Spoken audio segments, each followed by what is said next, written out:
تم الشروع رسميا في عملية الإنتاج المحلي للمركبات النفعية التابعة للعلامة الصينية جاك بولاية عين تيموشنت، حيث يرتقب تسويق أول شاحنة مجمعة محلي مع بداية شهر أفريل القادم، بعد تجهيز المصنع بأحدث التكنولوجيات التجميع وأنظمة المراقبة التقنية، بما يضمن مطابقة المعايير الدولية والوصول إلى طاقة إنتاج تقدر ب100,000 مركبة سنويا.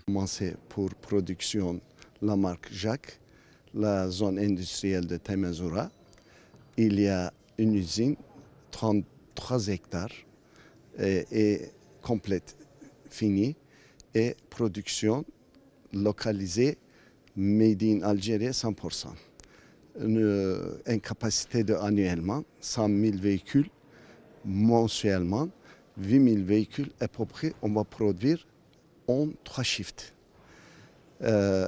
Inch'Allah, on a commencé déjà, on va produire, on va livrer maximum début d'avril au marché.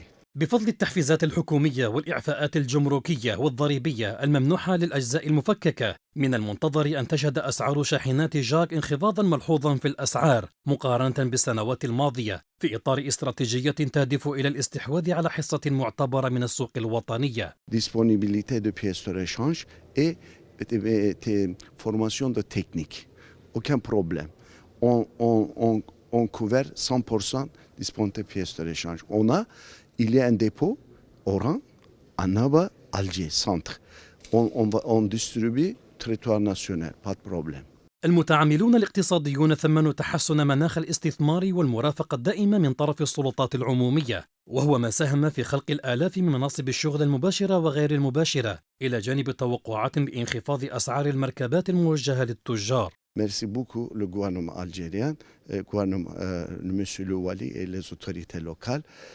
Ils nous aident beaucoup et dernière loi de finances, il nous a donné un grand avantage.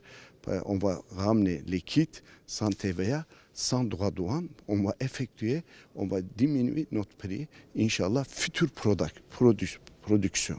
بعد سنوات من الترقب الذي خيم على سوق الشاحنات والمركبات النفعية في الجزائر، يرى مشروع مصنع العلامة جاك النور أخيرا، فيما تستعد السوق الوطنية لاستقبال أولى الشحنات، على أمل أن يسهم المشروع في وضع حد لأزمة الندرة.